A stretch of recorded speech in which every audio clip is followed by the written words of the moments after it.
alak gid, pinakadamong alak sa guwa sa sulod gid. Kaya nga budlay ang pagsulod eh. Kaya nga kailangan mo ang pagsulod manukto ka pa. Dapat mamatian. Ay budlay na manukto ka. Diapuha po lang purtahan. Tigid nga ang relasyon mo sa Ginoo hindi maguba. Maguba man ang sitwasyon sa aton sa sining kalibutan kay tungod sa mga problema o mga challenges. Pero importante ang relasyon naton sa Ginoo hindi maguba. No, amo na pinaka-importante. Kaysa sining kalibutan bisan ano mo kahimos ang maayo sa tao. Malain magyapon sabat nila.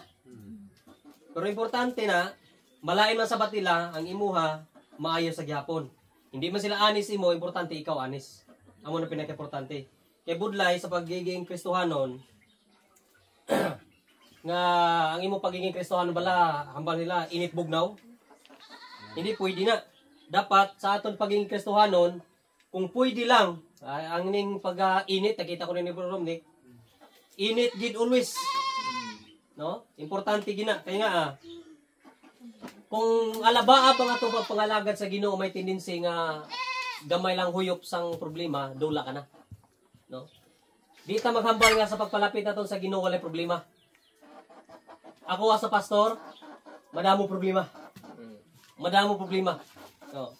Especially pag matutom ka sa Ginoo, hindi sa inyo ga accept ka mo sa Bible study. Kaya sa Ginoo, bulahan ang mga tao nga nagadawat sa pulong sa Dios. So mga magtablahan, blessed ka mo. Pastor, paano ko blessed man? O matapos wala naman? Importante healthy. Kung tapos ang balay mo, pero tapusunon ka naman. Di ba? Budlay. That's why sa aton pagiging Kristohanon, ginatuduan kita nga ang relasyon balas naton sa Ginoo dapat hindi mag-untat gid sa Ginoo. Hindi gid mag-untat. Importante na sa isa ka Kristohanon nga ang relasyon magpadayon. Untaton man nila, importante ang imong pagigugma siya hindi mag-untat. Amo na pinaka-importante. Kang measurement, wala dito ang measurement ara dira sa imo.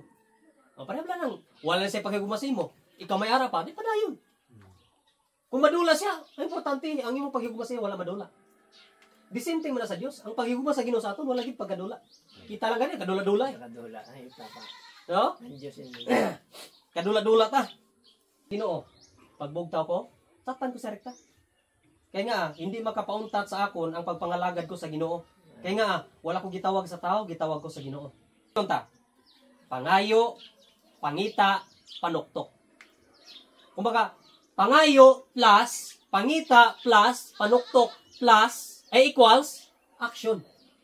Initanan, magabalta pangayo, di ba sa antos mangayo, tamo na? Pwede mangayo. Di ba, amo na? Meaning may action. Di ba pwedeng napatay ka? Pwede mangayo, sis. Dapat may action, tama? Kay gusto sa Ginoo ipaabot sa aton, hindi lita puro ba, action. Tama? Lord, I love you, Lord. O paano mo mahambal nga labo si Lord? Di ba? Diri mo makita, kaya Biblia mo, bisan imasahan mo sa 1 Corinthians chapter 13, it's all about love. Ang love, action. Kaya si Ginoong Jesucristo, ni kanto sa duta, dili sa kakalibutan, action mo. Pwede mo lang si Ginoong Jesucristo makambal, oh, representative ko na, anak ko sa Dios. Nga ako pag magpakamatay dahaw? Pwede mo kung magsugo anghel, bisan pa pila kalibo anghel gusto mo papatay dahaw? Pwede. Pero hambal ni Kristo hindi eh. Pangayo. Ang gugma sa Ginoo, action. Hindi lang puro hambal. Mas maayo pa gani nga nag-action ka kaysa siga hambal eh. Tama no? Lantaw ba lang ibang mga tao, puro hambal. Ako, amugin ko ni. Sigurado ka? Hindi ka kapatian, not unless may action. Amo man na ang mga mupadalagan sa mga kagawad. Di ba? Pag iboto niyo ko, baklan ko kamo sang amo ni. Di ba? Ang dalan sa inyo, butangan ko sang espalto. Di ba? Hatagan ko kamo sang bomba para di kong mayawan pang sagob. Tama? Lantawa pagkatapos ng eleksyon, kung may action. Wala. Puro hambal. Wala action. Pangayo kag paghatagan kamo. Problema sang tao, wala na mangayo, tapos nagpaabot sang hatag. Huwag ka man mangayo. Nga nagpaabot ka sang hatag. Sometimes, kailangan mo maghambal. Kaya para ang Ginoo, muhatag sang aksyon. Ang Ginoo, nakabalo naman, Pero gusto sa Ginoo, nga may aksyon ka nga paghimuon ba? Kay budlay man nga ikaw, Kristiyano, wala kay gihimong mayo. Magpakabuot na gid ko pa. O sige, 2025, amo ng New Year's resolution. magpakabuot ako. Pero di gapon na masugo. Paano ka mahambal mo pakabuot ka? Di ka masugo. Pakauna, akadasig. Oh, amo ning hambal sa Biblia. Pangayo kag pagatagan kamo, pangita kag makakita. Na puro lang pala hambal, gusto ko makaobra, gusto ko makaamag kamoon sa muni, gusto ko mabakal. Wala ka may gihimo para makabakal. Di ba? Damo ng mga bata, pabakli ko sa amon wala ka may gihimo.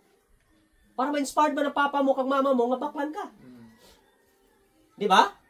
Ang tatay na to sa langit, paano ang tatay na to sa langit maghulog sang blessing kung ikaw man mismo dire nagdinungol? Sa tod lang, bisan ano na to kamaayo sa sining kalibutan, ang maka-appreciate lang na, ang Diyos lang, wala ang tao. Kaya bisan ano mo kamaayo, kung may hinimuan kang isa kamalain, tulukon lang malain kaysa maayo. Pati mo na? Parang puting-puti ang t-shirt ni Bro Nick. Pag magkaroon na sa mansa, hindi na sa mulataw sa puti, sa mansa na sa mulataw.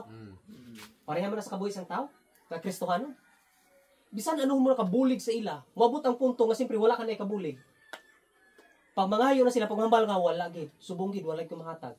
Wala. Daw as if kaaway mo na siya. Tama? Kaya mo na ipaabot sa Ginoo sa aton. Pangayo, pangita, panuktok. Pangayo, kag paghatagan ka mo. Pangita, kag makakita ka mo. Panuktok, kag pagabrihan ka mo. Ay, budlay, no? Kailangan action bala. Meaning, kailangan ma-exist effort. O, presi niyo, pwede ka mo matulog dahil tanay subong. Pero nga, nagapamati ka mo sa pulong sa Ginoo. Kaya kabalo ka mo, nga mas importante ang pulong sa Ginoo sa kabuhi niyo. Useless ang kabuhi niyo kung wala ang Ginoo. Literal na. Kaya bisan ano mo ka manggaranon kung wala kay Diyos, pareho lang ta katuan. 6 feet under the ground. Pero, hindi man ta manggaranon, pero may Diyos, di ta pareha pa katuan. Ikaw impyerno, kami langit. Tama? That's why sa aton, magkaroon sa gamay nga financial, gamay nga kwarta, gamay nga budget, lipay ta. Pero sila, bisan may sweldo na sila, bisan nagka-income na sila million, hindi pa na sila satisfied. Pag mabuhin na ng ilang bank account, exist effort. Tudo-tudo kayo. Pero kita, basta may bugas lang, may kalanon lang, makabayad sa kurente, makabayad sa motor na to, tulog ah. Nagko pang muta. Oo! Pero sila halos sila makatulog. Kaya nga, hadlok sila sa temporary nga kalibutan, nga wala sila pagkakaunon, pero wala sila mahadlok sa eternal nga pagkakatuan na to. Kaya piling nila, pag di na ang tao magrespeto siya, tungod kay wala ka na kwarta, wala ka na budget, feeling nila failure na sila. Di ah. Kundi, nag-train ng Ginoo sa imuha. Hindi ka dapat masatisfied sa mga financial breakthrough nga arasin mo. Dapat masatisfied ka sa Diyos nga arasin mo. No? Importante na. Kaya nga, Mario, for example,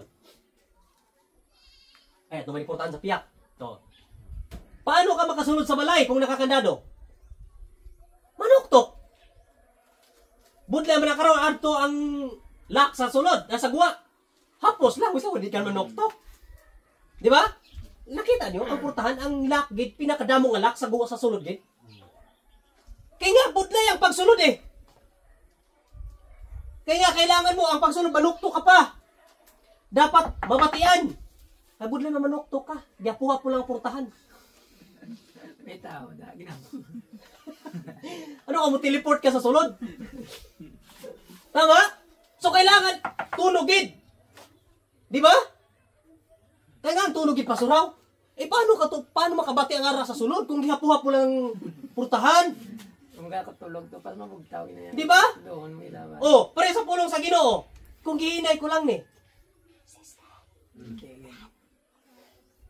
Makabati sila? Ano na? Sekreto? Sinabi, kaya nga buyag-buyag. Tama? Hambal ko gani, ako magwali. Madula man ang tingog ko today. Ang importante, natapos ko ang today. Kaya ko, kabalo ko na mabot buwas. Di ba? Oh. Amo na, pagsunod mo pa lang, kailangan mo manuktok. Tunugid. Kailangan mo mag-exist sang effort, kusog. Nakaroon kung purtahan na nga medyo kadamol. Di ba pwedeng, pag-amo-amo ka lang na. Ano ka? Bata? Di ba? Lantaw mo na sa mga damol nga purtahan. Di na basa-basa matuktok. May doorbell na sila na. Di ba? Kaya sometimes, gate dito, be. O, ato sa baka ang gate. Bisang ano mo katuktok, ari lang ang balay, di. Di, ginakalabot paduktok mo na ya. Pero kung may doorbell, ari man ding doorbell sa sunod. Mabati, ano, may tao sa gate. Tama? Pero anong pulo sa doorbell kung hindi mo itulpok? Tulokon mo lang? Doorbell. Huy, tingog na. Ano, buwis ko ba? Hindi na. O, ito, ay, doorbell ka. Ano ba ito na rin? Hindi. Kita nyo? Ang Kristohanon amo man na, kailangan mong i-press. Gets nyo? Ikaw, Kristohanon, sometimes maka-encounter ka sang press. Para mabalaan kung Kristohanon ka or magtingog ka ba? Kung paano ka mag-react. Ang doorbell, di mo na pwedeng tulokon, kaya di na voice command. Doorbell, are you there? Tulpokon mo, ginaya, kailangan mag-exist effort. The same thing sa aton Kristohanon. Sometimes ginapresta. Ginapresta sa problema, ginapresta sa masakit kag balatian, ginapresta sa tanan. Even mga bata na ton, even mga relatives sa ton, daw wala ni pakialam sa ton, daw ginapresta. Pero hindi ka makabalaka. Sa imo pagpanawag sa Ginoo, nabatian ka. Kay tunog imong pagpanoktok ya. Amen. Amen? Amo na, hindi ka makabalaka. Ano man nga press nga ma-encounter sa mga kabuhi. Ako naka-encounter sang press, sure. Amen? Pressure ba? Pressure. Tama? Nataw ba na sang maghulog-hulog ka 5 piso para magpasirit sa imong motor para may pressure ang tubig? Di ba? Kailangan pressure sa tubig para masirit ang tubig. Kung wala na pressure, daw ihi na sa bata. Magluwa. Pero kung may pressure, grabe na. Hangin nga, ano. Saan mo na sometimes ang kabuhi naton? May pressure, gid. Ako, di ko mabalaan nga matudtuod ko nga iya sa Ginoo kung wala pressure. Pero prior to that, before ka maka-encounter sa pressure, dapat nakababad ka na sa pulong sa Ginoo. Prayer ka, pangamuyo ka, kung pwede hibian mo. Amo ko na. Ginaibian mo na sa Ginoo. Ang problema ko hindi hamak. Pero nagpabiling nagyapon ko sa Ginoo. Hindi kay maayo ko, hindi kay buot ko, hindi kay matutom ko, kundi matutom ang Diyos ko. Nga ginasimba ko. Kaya before nagabot ang problema, nakababad ako ya. Kumaga nakauyat ako todo. Hindi ba pwede nga nagabot ang pressure upang pag-uyat mo? Di ba? Lataw pala, maghambal nga niya pag-asa, may bagyo makabuot sa amuning nga lugar, signal number 10. Takas ginabalibungan mo ya. Kaya wala, may signal number 10 mo. I think 5 na tama, no? 4. Di ba? 5 lang. Oh. Pag nabalaan mo nga may bagyo, ano yung mo? Kuha ka sa mga bato, butang mo sa balibungan mo, butang mga gulong, tanang, ipang-ipit mo na. Meaning, nakaprepara ka.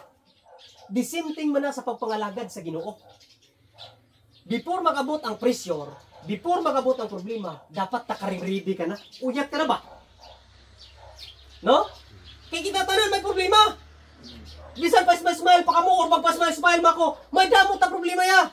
Walay exemption sa problema, especially pag matutom ka sa pagpangalagad sa Ginoo. Amen. Amo na pinakatod ng hambal. Kaya ako mismo na-encounter ko na. Hindi pa ko 22. O 34 na ako subong. Kailan na ka years. Di ba? So amo yung taon diyo, kailangan mo manuktok. Kaya tagsa-tagsa nagapangayo, paghatagan, kaya tagsa nagapangita, makakita. Sometimes hindi na makapangita. Kaya sometimes tungod sa katamad ba? Lord, mabakaltan ko sa ngamon eh. Di kapoy ko. Di ba hambal sa Ginoo? Ang Ginoo mismo naghatag sa ability to produce as wealth. So kung mamagaranon ka, tungod, hindi na tungod simo, tungod na sa Ginoo, na naghatag simo sa abilidad. That's why ako, may question ko sa paminsaron ko sa mga manggaranon bala. Nga as if sila gid ang tag-iya sa ilang kusog, sa ilang manggad, sa wealth nga ara sila. Which is, kung ilang nakita, iyan na halin sa Diyos. Kaya hindi sila manggaranon kung wala ang Diyos. Kaya walay bright sa sining nga kalibutan, nga hindi nakita sa Ginoo. Kaya pinaka-bright sa sining nga kalibutan, kamanguan lang na sa Ginoo. Daso even ako maghambal kung ako valedictorian ko, kung wala ko'y Ginoo, why pulos ng term nga valedictorian? Oo. Kaya nga, bubo ko man lang sa tubangan sa Ginoo. Oh, latawa. Mga doktor, pambala sa pulong sa Ginoo, kakanga-kanga na. Lawyer, pambala sa pulong sa Ginoo. Huya na. Pero padipatiha about laye. Laye lang nabala nila ya. Pero ang laye sa langit, nabala nila? Wala. Sino ang pinakadabis ng may layi? Layi sa Diyos ang the best. Mm. Kaya yung layi sa kalibutan, sometimes pwede mo tagan ng kwarta, ipit ka, okay na. Mm. Pero ang layi sa Diyos, hindi mo pwede matagan sa kwarta. Pag sala ginaya. No? Amo ni kaya sa tagsa nga nagapangayo paghatagan, kag sa tagsa nga nagapangita makakita. Kag ang mga nagapanuktok pag-abrihan. Oh, sometimes kita way ta mabrihan, way ta mablisingan, kay opportunity nga ara na sa tutubangan gina-decline pa naton. O sometimes kita kabalo pasalamat ba? Gamay nga blessing. Kulang. Hindi mo pwede magpasalamat ka danay? Paano ka kapasalamat sa dako kung sa gamay pa lang gani, di ka kontento? Di ba? Importante na. Kaya nga, amo na ipabot sa Ginoo sa aton. Pangita, una, pangayo, pangita, panuktok. Importante na. Nagpakamatay para sa imo kag sakon. Promisa ni Lord Sino gini si Lord man? Gabisan kapila ta makasala, ginapatawad gyapon ta niya. Pero paano na ihatag sa Ginoo ang blessing nga ginapangayo mo, ginapangamuyo mo kung ikaw mismo nagkulang sa Ginoo?